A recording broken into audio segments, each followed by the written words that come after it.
धर्मेश प्रधान आजकल ये बहुत सुर्खियों में रहते हैं। मोदी सरकार के कैबिनेट मंत्री होने के साथ साथ इनके पास कई घोटालों की भी लिस्ट इनकी लंबी आ रही है। चाहे ये नीट की परीक्षा की बोलिए, चाहे सीबीएसई परीक्षा की बोलिए, या बम्बई में होने वाली परीक्षाओं की बोलिए। कहीं पर परीक्षा लीक होती है, कहीं पर पेपर लीक होते हैं, कहीं पर रिजल्ट लेट आता है। कहने का तात्पर्य यह है कि धर्मेश प्रधान को जब शिक्षा मंत्री बनाया मोदी जी की सरकार ने, तो कुछ सोच समझ के बनाया होगा। 2 बार राज्यसभा के सांसद रह चुके, संघ और विद्यार्थी परिषद इनके बैकग्राउंड से ये आते हैं, लेकिन उसके बावजूद भी ऐसा क्यों, आखिर क्यों ऐसा सुर्खियों में आ रहा है? सूत्रों के द्वारा जो हमें पता चला है कि धर्मेश प्रधान को मोदी कैबिनेट से बाहर निकाला जा रहा है। कुछ तो मुद्दा होगा ना, कुछ तो किया होगा इन्होंने। जी हाँ, इन्होंने कुछ नहीं किया, इन्होंने बहुत कुछ ऐसे घपले किए हैं जिसकी वजह से मोदी सरकार इनको कुछ कह नहीं रही, सिंपल और सीधा सफाया कर रही है अपने कैबिनेट से। तो छोटी सी झलक मैं आपको बता देती हूँ।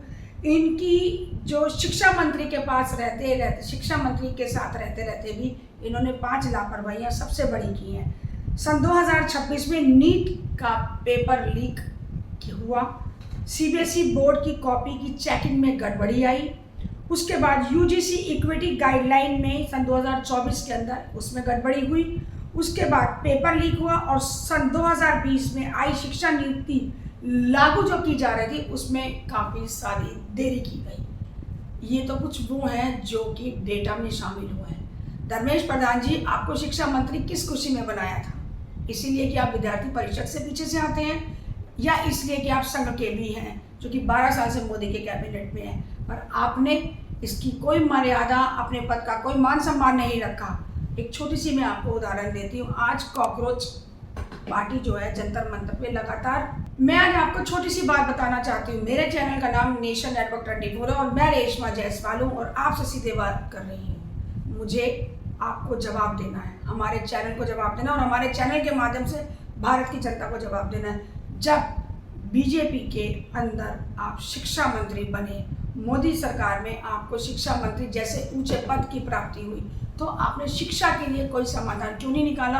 आज नई जनरेशन जिसको जेन ज़ी कहा जाता है वो सड़कों पे उतर आई है। तमाम वो बीजेपी के अगेंस्ट नारे लगा रही है।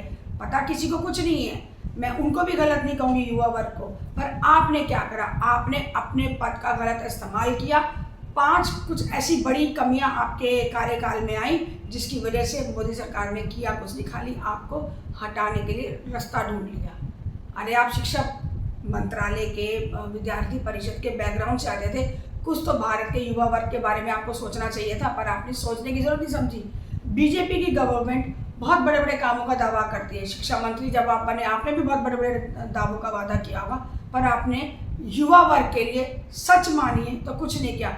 आज युवा वर्ग आपसे गुस्से में है, आक्रोश में है। अगर वो आपका पद से आपको उतारना चाहती है तो कहीं ना कहीं वो सही है। मैं ये नहीं कहती कि कॉकरोच पार्टी सही है, मैं किसी भी पार्टी के पक्ष में नहीं हूँ, पर मैं ये कहती हूँ अगर आपने किया होता सही तो आज वो सड़कों पर आके एक कॉकरोच जैसी पार्टी के जो प्रधान है, जो अध्यक्ष है अभिजीत दीप के, वो रोड पर आके आपके इस्तीफे की मांग ना करते।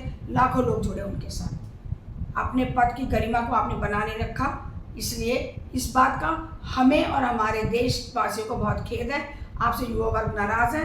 वक्त है, अभी भी समझ जाइए, नहीं तो आप किसी भी पद के लायक नहीं रहेंगे। नमस्कार, मैं Reshma Jaiswal, nation network 24 news channel से।